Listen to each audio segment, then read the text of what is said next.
Clouds TV. Rwanda is watching.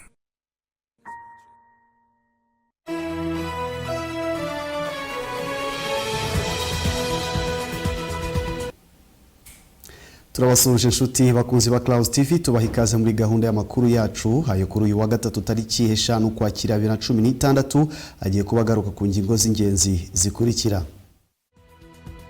Perezida w'u Rwanda Paul Kagame yatangaje guverinoma nshya igizwe n'abaminisitiri 19 ndetse n'umuyobozi mukuru w'ikigo cy'igihugu gishinzwe iterambere RDB ndetse hagaragara n'izindi mpinduka mu myanya y'ubuyobozi.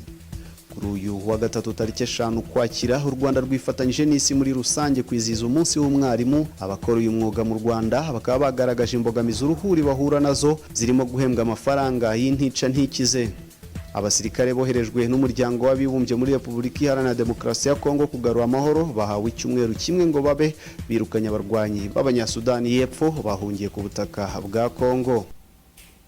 Ikaze muri gahunda y'amakuru yacu ku buryo burambuye, amakuru mugiye kugezwaho nanjye Rutikanga Paul. Reka tuyahere hano i Kigali aho ku munsi w'ejo Perezida wa Repubulika y'u Rwanda Paul Kagame yatangaje impinduka muri guverinoma. Iyi guverinoma ikaba igizwe n'abaminisitiri 19 ndetse n'umuyobozi mukuru w'ikigo cy'igihugu gishinzwe iterambere. Reka dukurikire inkuru irambuye ivuga kw'ivugururwa rya guverinoma aho abaminisitiri bamwe bahinduriwe imirimo.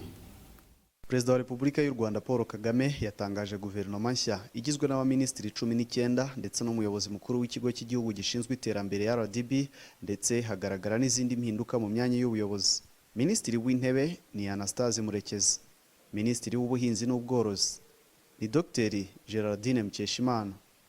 Minisitiri w'umutungo kamere, ubutaka, amashyamba, ibidukikije n'ubucuruzi bw'amabuye y'agaciro ni Dr Vincent Biruta.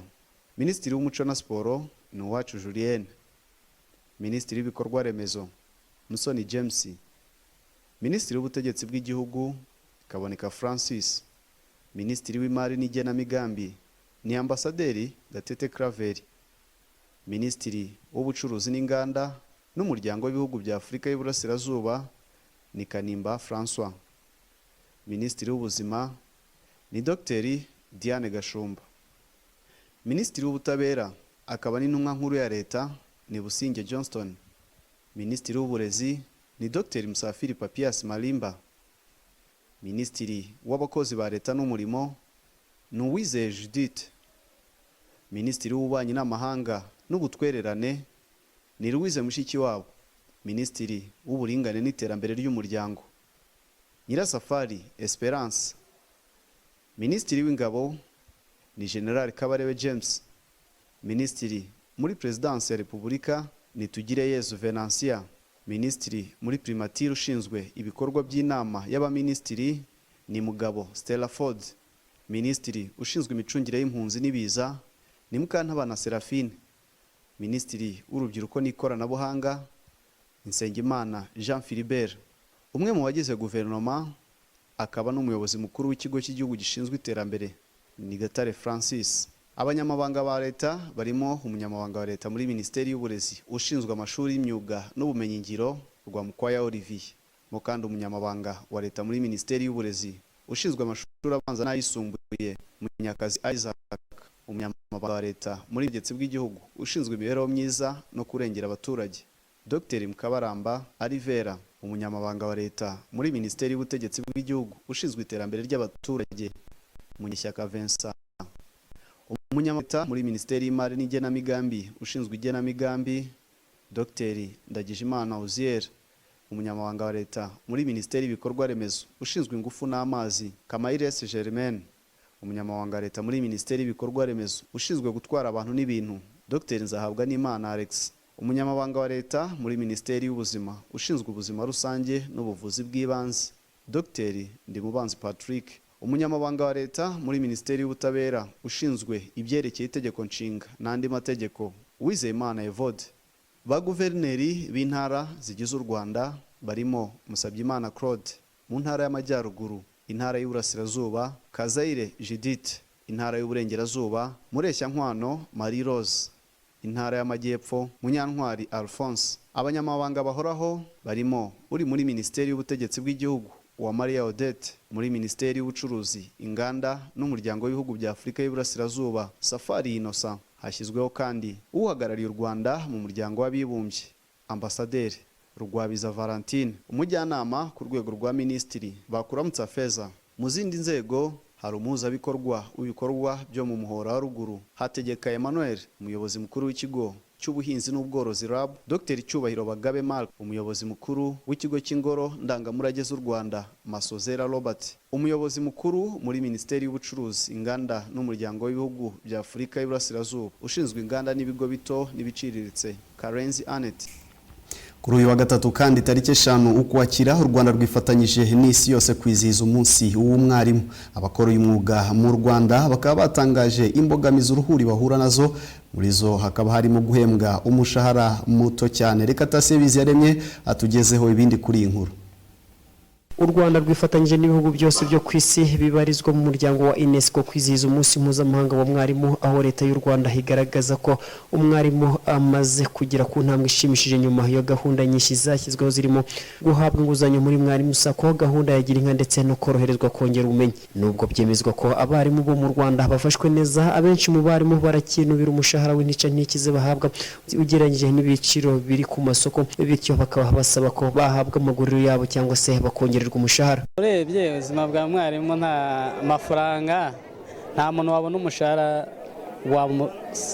wasatiriza ubuzima bwiwe, ahubwo biterwa n'uko bamugenera bakurikije ku isoko uko bihagaze, bakurikije n'abandi bakozi ko bigomba kugenda. Naho uvuze ngo mu buzima bwa mwarimu umushahara, nta muntu wabona umushahara yakwifuza na miliyoni bitewe n'ubuzima barimo. Ikibazo cya salari cyangwa se cy'umushahara ugereranyije naho isi igeze iki gihe ntago biri kumacingana, ariko mu bundi buzima nta kibazo. Dr Papias Musafiri, Minisitiri w'Uburezi, atangaza ko umwarimu ari we inkingi ya mwamba mu guharanira agaciro ndetse no kwiteza imbere, ariko kandi akavuga ko uruhare rwa leta y'u Rwanda rukenewe nubwo nta gihe ntarengwa kiratangwa ku buryo umwarimu yagira icyizere cyo gutera imbere ku buryo bufatika, nk'uko abacuruzi bagenda bafatika cyangwa se abandi bakora mu nzego zitandukanye zaba za leta cyangwa izigenga batera imbere bikagaragarira amaso ya buri munyarwanda.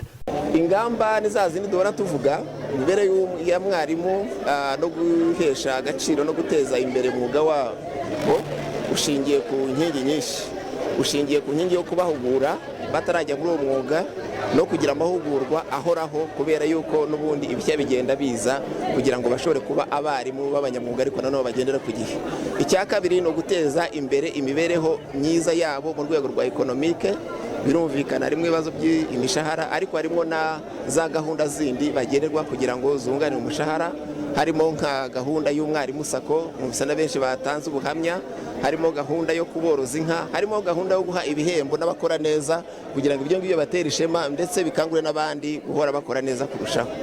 Umunsi mpuzamahanga wa mwarimu wizihizwa buri mwaka mu bihugu byose biri mu muryango wa UNESCO, ukaba waratangiye kwizihizwa ku itariki 5 Ukwakira mu mwaka w'1966 ku rwego rw'isi, naho mu Rwanda ukaba warizihijwe bwa mbere mu mwaka wa 2002. Biziyari Mitasien, Clouds TV. Reka amakuru yacu tuyakomereze kwa Mukayiranga wasuwe n'ubuyobozi bw'inama y'igihugu y'abafite ubumuga. Uyu mubyeyi akaba yarabyaye abana 3, muri bo 2 bafite ubumuga bukomeye. Iyi nama y'igihugu rero abayigize bakaba bamusezeranyije ko mu bufasha bwo kumuvuriza aba bana. Reka Tasebizi yaremye akomeze n'ibindi kuri iyi nkuru. Ubuyobozi bw'inama y'igihugu y'abafite ubumuga bwasuye Mukayiranga Julienne wibarutse abana 3, 2 muri bo bakavukana ubumuga bukomatanyije nyuma y'amezi 3 akorewe ubuvugizi na Clouds TV, maze akarere ka Gasabo kakamwimura ubufasha bwo kuvuza aba bana ndetse no kumushakiraho kuba yikinze, ariko ntabone ibyo yemerewe n'akarere ka Gasabo. Marcel Nkurayija ushinzwe ubuzima mu nama y'igihugu y'abafite ubumuga yatangaje ko nyuma yo gusura uyu muryango wa Mukayiranga Julienne bagiye gufatanya n'inzego zitandukanye mu rwego rwo kuvuza aba bana. Cyo tugiye gukorera mu nshingano z'inama y'igihugu y'abantu bafite ubumuga no gukurikirana imibereho y'abantu bafite ubumuga, gukorera abafite ubumuga ubuvugizi aho bibaye ngombwa.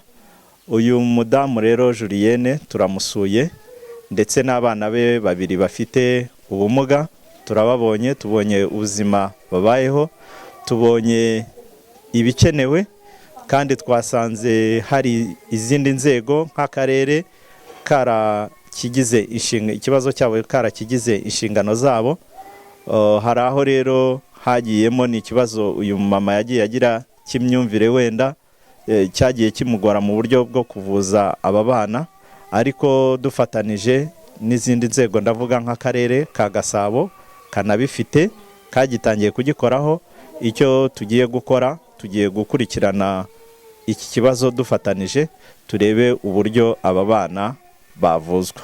Nyamara Mukayiranga Julienne yishimira intambwe imaze kugerwaho mu gukemura ikibazo cye, dore ko hari ubufasha agenda ahabwa n'abanyarwanda batandukanye, ariko kandi akavuga ko hangakishijwe cyane no kutageraho kwikinga, dore ko igihe cyo gusohoka mu nzu yari yarakodesherejwe n'umuturanyi ubwo yitabazaga itangazamakuru cyarangiye mu kwezi gushize kwa Nzeri 2016. Mu by'ukuri ikintu kingoye cyane no kubona aho kuba, birangoye cyane. Ikindi kuba bamfasha kuvuza uno mwana, kuba aba bana ba Julienne bamaze amezi 3 nta buvuzi barakorerwa, kandi ubuyobozi bw'akarere ka Gasabo bwari bwiyemeje kumufasha aho yari kujya kwivuriza iririma, ariko ntiyakirwe bitewe nuko nta nyandiko zimwemerera kwivuza nta kiguzi yahawe n'akarere ka Gasabo, bigaragaza ko habayeho ubwitabire buke hagati y'akarere ka Gasabo ndetse na Mukayiranga Julienne wagomba guhabwa ubufasha bwo kuvuza aba bana. Gusa Nyirabahire Ranguda ushinzwe imibereho myiza y'abaturage mu karere ka Gasabo yatangarije Klaus TV ko bagiye kumufasha mu maguru mashya kugira ngo abone aho kuba yikinze mu gihe bataramwubakira inzu. Azaza rwose kuko ari muri bamwe mu bakene n'ubundi dufasha cyane ko nubwo yabatanakennye cyane kubera bari abana ni ikibazo afite, twamufasha nta kibazo gihari. Azaze kutureba ahubwo mumushishikariza azongeraze atubwire naho bigeze, kuko twaherutse twandikira ibitaro kugira ngo bimuvuze. Ikibazo cya Mukayiranga Julienne cyaherukaga kugezwa mu nama y'igihugu y'abafite ubumuga mu mezi 3 ashize, nyamara mu banyarwanda haracyagaragara imyumvire yo guhakato no guhunga umubyeyi wibarutse umwana ufite ubumuga, aho bamushinja kuba yatewe n'abadayimoni biwabo, bityo agatabwa n'umufasha we cyangwa se agatabwa n'abavandimwe be. Iyi myumvire ikaba ikwiriye kuranduka mu banyarwanda kugira ngo u Rwanda rurusheho kugira umudendezo ndetse no gutera imbere mu buryo bwose, haba mu myumvire ndetse no mu iterambere risanzwe. Biziyana Mitashye, Klaus TV. Ni amakuru ya Klaus TV mukomeje gukurikira bageraho buri munsi kuva kuwa mbere kugeza kuwa gatanu saa moya zuzuye z'umugoroba. Mbibutse ko ku musozo w'aya makuru tuza kubagezaho ikiganiro twagiranye na bamwe mu barimu bagaragaza imbogamizi zikomeje kubabera ikibazo mu mirimo yabo ya buri munsi. Reka dufata akaruko gatoya mbere yuko dukomeza n'andi makuru tubafitiye, hanyuma naho mukanya.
Reka makuru yacu rero tuyakomereze mu gihugu cya Repubulika Iharanira Demokarasi ya Kongo, aho ingabo z'umuryango w'abibumbye zoherejwe muri icyo gihugu kugarura amahoro zahawe igihe cy'icyumweru kimwe gusa kugira ngo zibe zibashije kwirukana ingabo abarwanyi bo muri Sudani y'Epfo bahungiye kuri ubwo butaka. Reka turebe inkuru yo mu mahanga nyuma turagaruka n'andi makuru tubafitiye.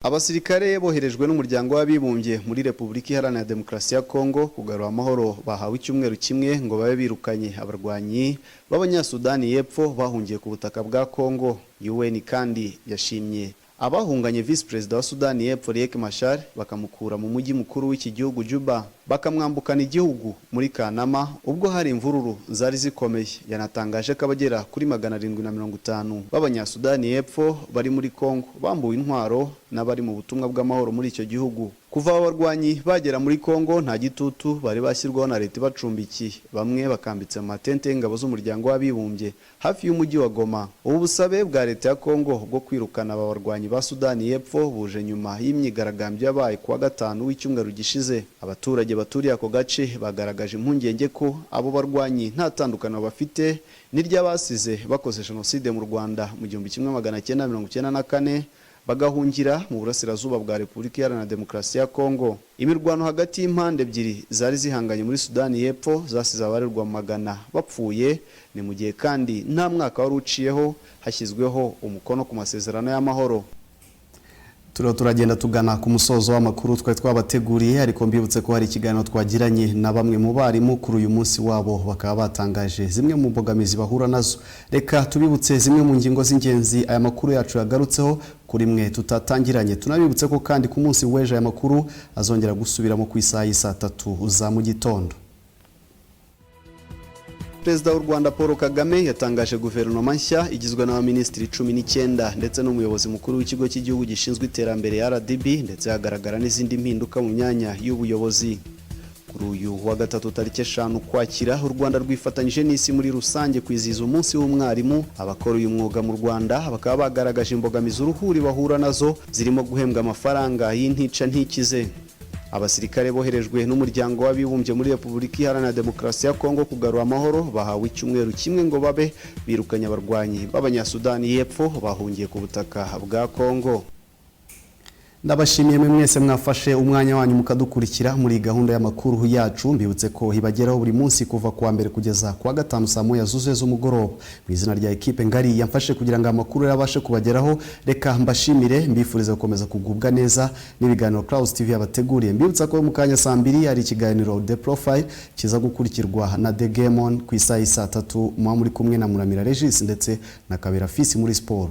Tuzasubire ku munsi w'ejo rero ku isaha 1 zuzuye muri gahunda nkingi y'amakuru mu Kinyarwanda. Bye bye, mugire umugoroba mwiza. Uyu ni umunsi mpuzamahanga wahariwe mwarimu, bivuze ko n'ubuzima bwa mwarimu hari kiri gukorwa.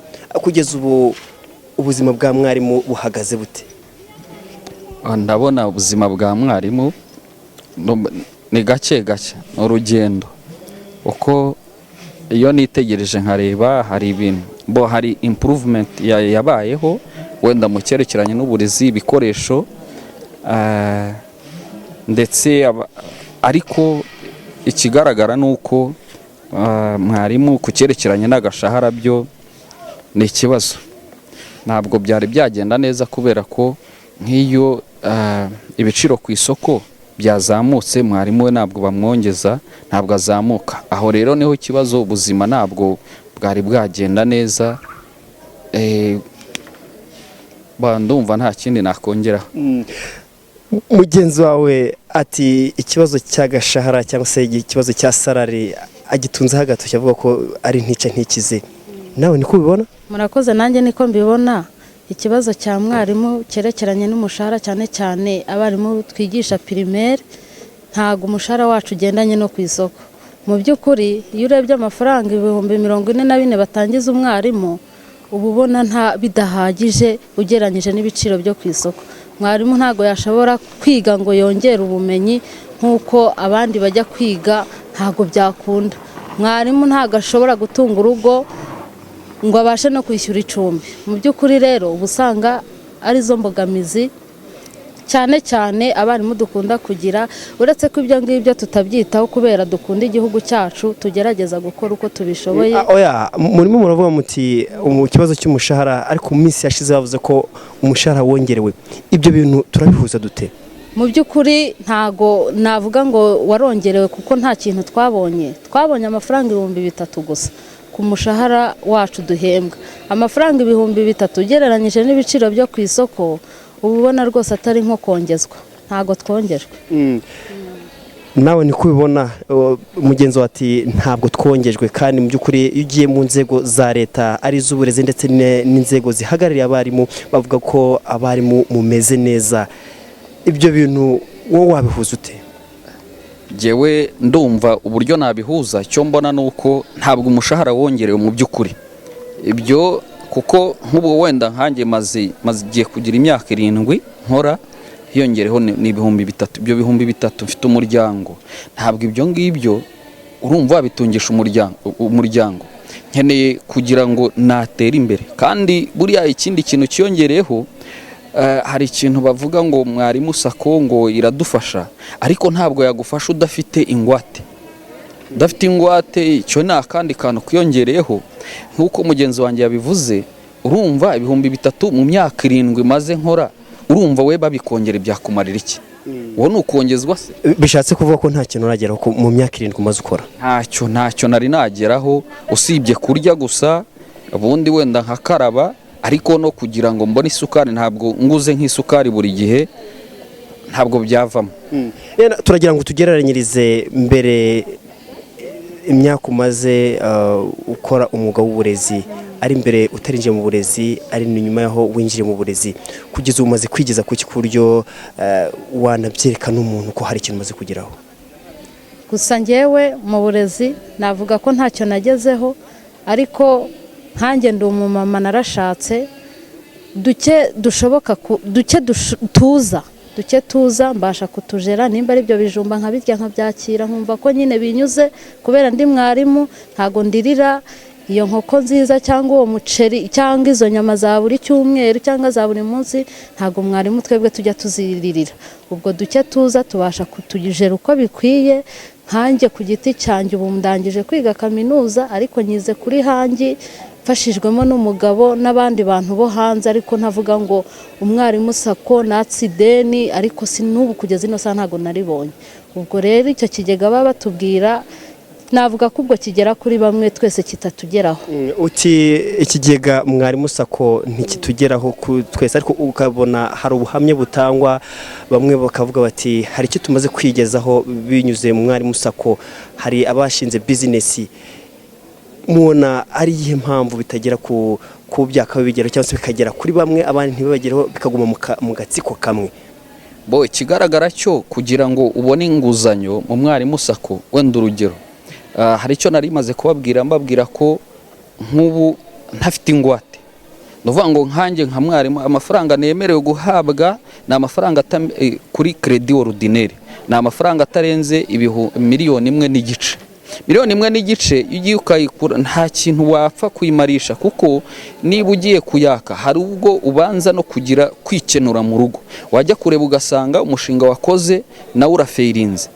Ariko batagendeye kuri ibyo, kubera ko batubwira ko hari amamiliyari agenda yinjiramo, bakagombye no gufasha. Urumva nko buriya nkuriya mu mama wavugaga, afite amasambu, afite buryo ashobora kuba yakwaguka, ubundi hari ikiba cyahereweho.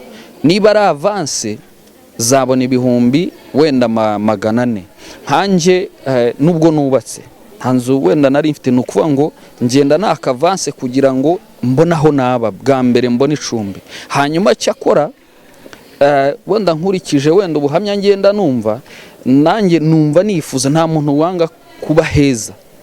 Rero numva nifuza ko wenda mu gihe wenda kiri imbere zagerageza kureba agashinga gatoya nakora, wenda nkaka avance mu indi ninyivamo, kugira ngo wenda ndebe ikintu wenda madame ashobora kuba yakora, wenda turebe ko byavamo.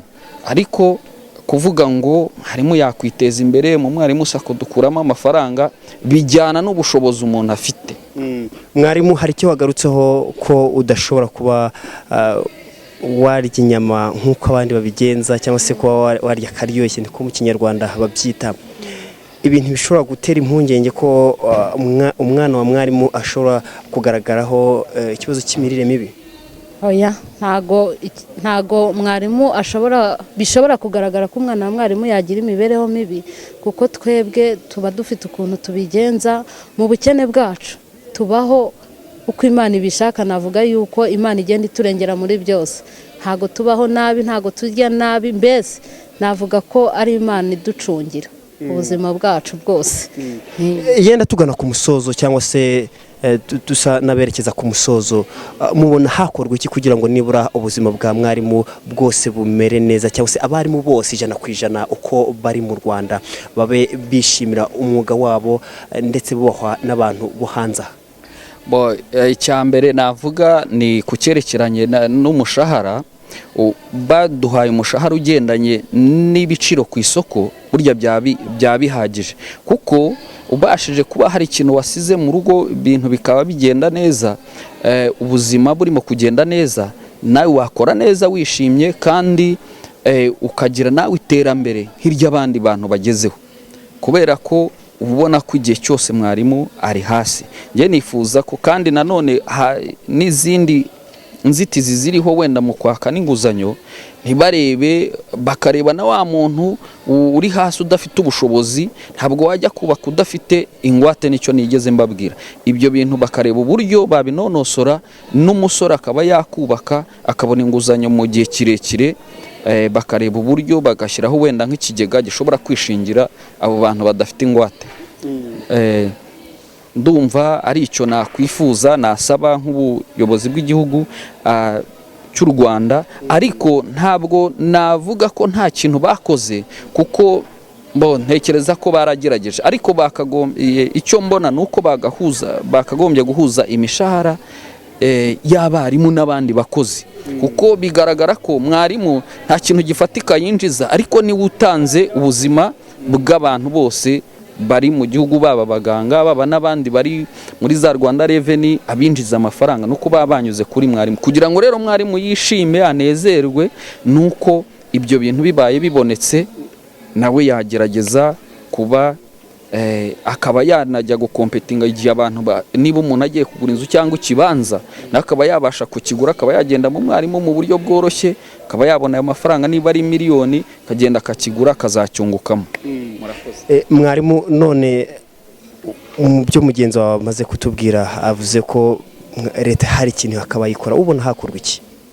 Nanjye numva nanashimira na leta kuko hari ikintu yakoze, ariko nkumva nanone yareka ubusumbane mu bakozi, natwe ikaturegerariza, ikadushyiriraho umushahara ungana kimwe n'uw'abandi, ku buryo twahora twishimye tubona tunganya n'abandi. Kugeza umwarimu ahembwa amafaranga? Ahembwa 44,000, bayakata agasigara na 41. Iyo ukuyemo inzu, kugaburira abana, kuri konti hasigara angahe? Nta na rimwe risigara. Iyo ugiye guhembwa uravuga ngo yose muyame. Mubona ibintu byazana ikibazo niba bavuga ngo buri wese yizigamira, cyangwa se bakangura abanyarwanda kwizigamira, ibi ubona bizagerwaho? Ntago bizagerwaho, kuko mwarimu 40,000 iyo agiye guhaha nta naho bihura, urumva ko nta cyasigara. Namwe muyaparitaje, leta ikareba ibiciro biri ku isoko, nta cyasigara. Ubwo rero kwizigamira ni ikibazo kigikomeye cyane kuri mwarimu. Papa, bivuze ko mwarimu, kuzigama kwa mwarimu ari inzozi?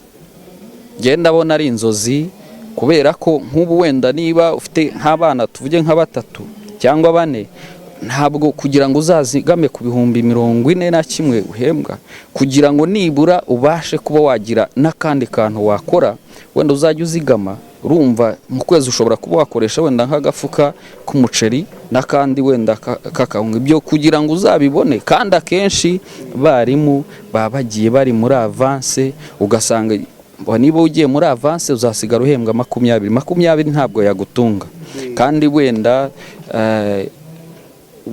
ukeneye kwambara, ukeneye ko abana bakwambara. Nkumva rero ko uko byagenda kose, nifuza ko wenda nk'igihugu cyacu bareba kuri mwarimu cyane, wenda batashyize mu mwarimu, ahubwo ayo mafaranga burya bayahaye mwarimu ntibayashyire muri iyo ntuze, nawe yakwizigama. Wenda mu mwanzuro navuga, buriya nka mwarimu bamuhaye nk'ibihumbi 100 yabasha kuzigama kandi akarya kandi agakora n'igihugu. Ese iyo bamaze kugera kuri bwa bumenyi cyose barangije kaminuza, boroherezwa kuba babona imyanya ibaha amafaranga bifuza, cyangwa se bongererwa salary? Nta salary twongererwa. Nk'ubu ngubu ndarangije, ariko hari n'abandi bagenzi banjye barangije, turagumya tukigisha pirimeri, ubundi iyo habonetse umwanya ni ugupiganirwa, ntabwo imyanya iboneka uko bikwiye. Tukaguma kuri ya mafaranga asanzwe ya pirimeri kandi urangije kwiga. bibangamira iki? Birakubangamira kuko uba warize ku ideni, warapfuye nabi, nta kutagize, warangiza ukaguma ku mushahara wawe, urumva ni ikibazo gikomeye cyane. ubona wowe leta hari ikintu yakora mu rwego rwo kongera abarezi bamara kubona bwa bumenyi bifuza, nanone bakaba bashobora kuba bagera mu myanya ijyanye na level bafite cyangwa se degree bafite? Yego, kuko nk'umwarimu urumva niba yarize wenda arihambiriye, agize amahirwe wenda aracyari umujene cyangwa se aranubatse akihambira muri ubwo buryo, ntekereza ko nifuza ko wenda nka leta yabirebaho bakamuzamura atagiye gukompetinga n'abandi, kuko n'ubundi abasanzwe ari umukozi kandi yizewe kandi atanga umusaruro. Umva rero bamuzamuye hatagombyeho kandi imyanya yaboneka, kuko imyanya ibihari ariko ugasanga ntabwo byoroshye ko umuntu azamuka. Tukifuza ko rero icyo kintu bagikuraho, mwarimu nawe kuko byatuma, kuko impamvu n'abandi wenda batitera icuma ngo babe bajya kwiga nuko n'ubundi nabashe, kuko igihe kimwe twigeze gushishikarizwa kwiga, abantu barabikora bamwe, ariko ugasanga hari abamaze imyaka nk'ine atari yazamurwa mu ntera, urumva ni ikibazo. Twifuza rero ko ibi bintu byajya bigenda bikosorwa buhoro buhoro, mwarimu nawe akagira agaciro nk'abandi. Murakoze cyane, reka mbashimire. Murakoze, natwe turabashimiye mwanya tumaranye. Nawe urakoze cyane mama. Murakoze cyane.